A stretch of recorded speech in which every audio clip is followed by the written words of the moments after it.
अस्सलाम वालेकुम स्टूडेंट्स। आज के इस वीडियो में हम लोग फर्स्ट ईयर का जो थर्ड लेसन है dark they were and golden eyed English book का थर्ड लेसन इसको डिस्कस करने जा रहे हैं। देखते हैं कि ये स्टोरी हमें क्या सबक देती है।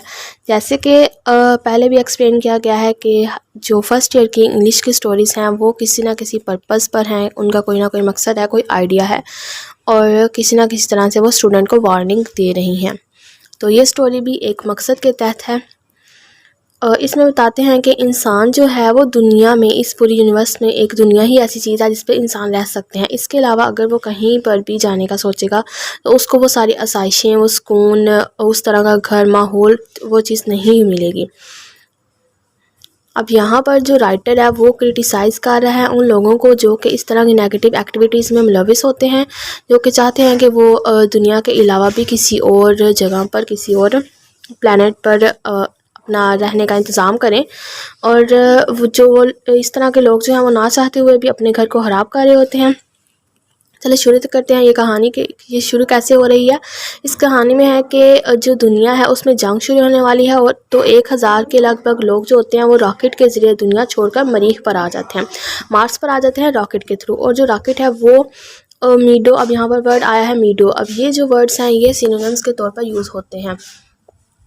मीडो मतलब कि ग्रासलैंड, वो जो चिरागा थी उसमें रॉकेट जो है वो ज़मीन से आके उस वहाँ पर जो मार्स है, मरीख है, उस पर आकर रुकता है और थोड़ी देर के लिए उसकी जो धात है वो ठंडा होने के लिए वहीं पर खड़ा रहता है।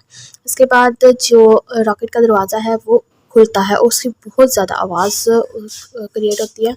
अब यहाँ पर वर्ड है सिनोनिम के लिए बल्किंग, मतलब इंक्रीजिंग। जो दरवाजे की आवाज़ है वो इस कदर इंक्रीज़ होती है, बल्क करती है कि जिस तरह पुराने ज़माने में कोई पुराने दरवाज़ा जब हम खोलते हैं तो उसकी आवाज़ होती है, इस तरह पॉप मीन के बैंग, इस कदर तेज़ आवाज़ पैदा होती है। और कुछ लोग ऐसे हैं जो रॉकेट से बाहर निकलते हैं और विल्ड, अब यहाँ पर वर्ड आया है विल्ड, मीन्स के रश्ट, और इधर उधर चले जाते हैं और आसपास के जो खेत होते हैं ना, मरीख पर जो खेत होते हैं उनमें चले जाते हैं। अब यहाँ पर मेन कैरेक्टर जो हैं, राइटर ने एक टेक्निक यूज़ किया है कि उसने पहले हमें कैरेक्टर्स के नाम नहीं बताया, उसने आहिस्ता आहिस्ता बताया है कि क्या हुआ है। पहले उसमें से एक फैमिली निकलती है, हस्बैंड एंड वाइफ, उनके 3 बच्चे होते हैं, तो वो एक दूसरे को देखते हैं और बातें करते हैं। लेकिन कैरेक्टर्स हम देख लेते हैं कि मेन कैरेक्टर्स क्या हैं। एक है हैरी, उसकी वाइफ है कोरा, उनके 3 बच्चे हैं डैन, लोरा एंड डेविड।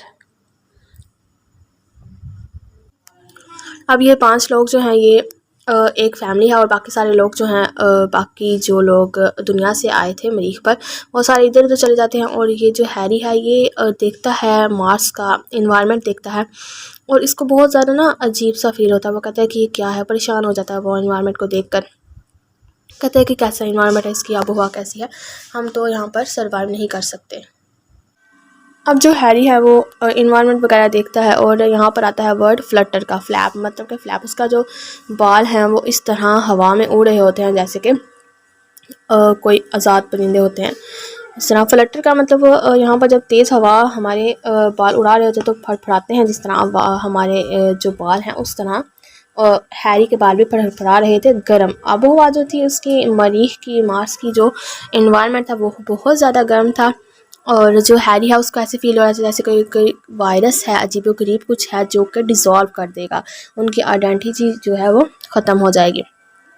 वो कोरा को कहता है कि ये जो जगह है, ये मरीख है, ये हम लोग दुनिया के रहने वाले हैं, हम लोग यहाँ पर नहीं बसर कर सकते। वो कहते हैं कि वी आर अर्थ पीपल, हम लोग ज़मीन के लोग हैं। This is Mars, it was made for Martians, for heaven sake Cora let's buy tickets for home. तो वो उसको कोरा को कहता है कि आओ घर के लिए टिकटें खरीदते हैं। लेकिन अब कोरा जो है उसको कहती है कि कोई फ़ायदा नहीं है, अब हम बहुत दूर आ गए हैं। जो है हैरी वो कहता है कि ऐसी आबोहवा है, ऐसी इसका इन्वायरमेंट ऐसा है जो कि which would flake away their identity, जो कि इनकी आइडेंटिटीज़ को ब्रेक कर देंगे, तोड़ देंगे, उनकी रूह ख़त्म हो जाएंगी, शनाख्त ख़त्म हो जाएगी, जैसे कि केमिकल के अंदर किसी चीज़ को डाल दिया जाए और वो डिज़ोल्व हो जाती है। इस तरह इनकी आइडेंटिटी सबमर्ज हो जाएंगी, मतलब कि संक हो जाएंगे, डूब जाएंगे, ख़त्म हो जाएंगे। यहाँ पर राइटर बताना चाहता है कि जब हैरी मरीख पर आता है तो इसकी आबोहवा को देखकर इससे अपनी आइडेंटिटी लॉस का खदशा होने लगता है। किसी जगह ये ऐसी जगह है जो जहाँ पर इंसान जो है उसको अपनी आइडेंटिटी लॉस का प्रॉब्लम हो जाएगा। इंसान ने अगर देखें तो दुनिया में जो वो हज़ारों साल पहले उसने कदम रखा, उसने बहुत ज़्यादा तरक्की की और चाँद पर पहुँच गई। अब दोबारा मरीख पर जब ये लोग गए हैं तो इनको फिर शुरू से स्टार्ट करना पड़ेगा सब कुछ, क्योंकि मरीख पर ऐसा कुछ भी नहीं है, कोई भी चीज़ इन्वेंट नहीं की गई। तो इन लोगों का अब, ये लोग तो ज़मीन के हैं, वहाँ पर इनको कुछ भी नहीं मिल रहा, तो इनको दोबारा से शुरू करना पड़ेगा, सब कुछ बदल जाएगा। और जो उसकी आबो हवा है वो भी इन लोगों पर बहुत ज़्यादा असरअंदाज होगी। इनका रंग रूप सब कुछ बहुत ज़्यादा चेंज हो जाएगा। अब जो उसके हैरी के बच्चे हैं 3, वो भी अपने बाप को देखकर परेशान हो रहे होते हैं और हॉरर शाउट करते हैं, चिल्लाते हैं, खुली आवाज़ आसमान की तरफ देखकर वो चिल्लाते हैं, आवाज़ें निकालते हैं। और हैरी जो वो डरा हुआ कहता है कि हम वापस चलते हैं। उन पर उसकी बीवी कहती है कि हम 6 करोड़ मील का सफ़र करके मरीख पर आए हैं।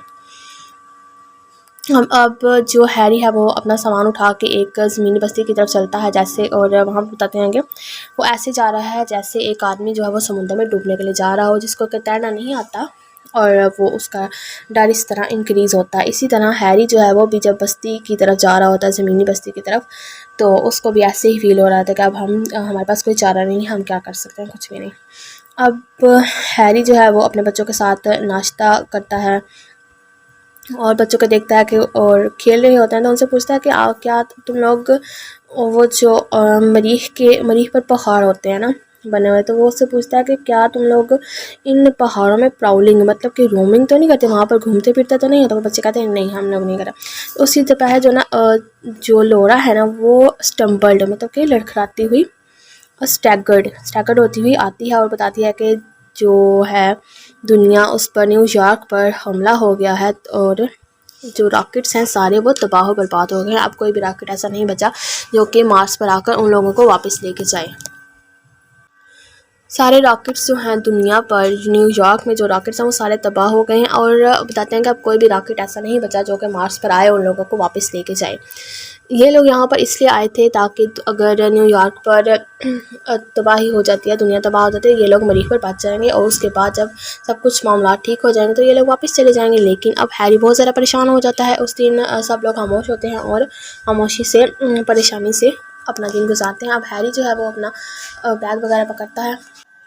हैरी अपना कोट और टाई पहनता है और कहता है कि मैं जो है सिटी की तरफ जा रहा हूँ और अब हमें कुछ ना कुछ करना पड़ेगा, जल्द वापस आ जाऊँगा। और उसको जो है उसकी वाइफ कोरा वो आवाज़ें देती है लेकिन वो नहीं सुनता। और जब हैरी आता है सिटी में और देखता है कि जो लोग हैं वो सारे बैठे हुए हैं, the man sat with their hands on their knees conversing with great लेयर एंड ईज। वो लोग बहुत ही इत्मीनान से बातें कर रहे होते हैं। अब जो हैरी है उसको बहुत ज़्यादा गुस्सा आता है। वो कहते हैं कि मैं इनको जो अपनी पिस्टल है ना उससे मैं हवाई फायर कर दूँ यहाँ से। वो इन लोगों को बताता है कि क्या तुम लोगों को नहीं पता कि क्या हुआ है ज़मीन पर, वहाँ पर जो सारे रॉकेट्स हैं वो तबाह हो गए हैं, अब हम लोग वापस नहीं जा सकते।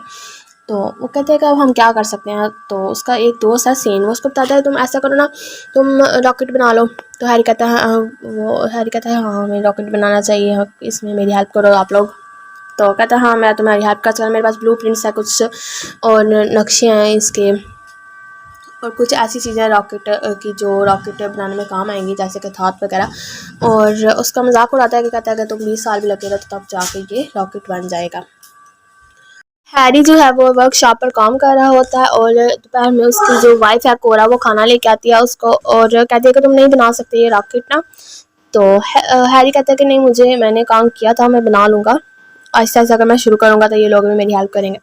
अब जो बाकी सारे लोग थे वो उसकी दुकान के दरवाजे पे खड़े होकर बातें करते थे, मजाक उड़ाते थे और कभी कोई ऐसी चीज़ हो जो कि हैवी हो और उसको उठा के पकड़ा लेते हैं, थोड़ी बहुत उसकी हेल्प कर रहे थे।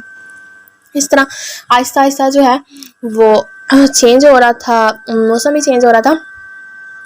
हम यहाँ पर गर्मी आ रही थी। अब जब अभी इनका गर्मी का सीज़न आ रहा था। अब जब ये लोग रॉकेट से निकले थे बाहर तब भी हैरी को गर्मी की शिद्दत इस कदर महसूस हो रही थी कि वो कह रहा था कि ये हमारे रहने के काबिल नहीं है। लेकिन अब इतनी ज़्यादा गर्मी हो गया, वो अब उससे समझ नहीं आ रही कि क्या करे वो।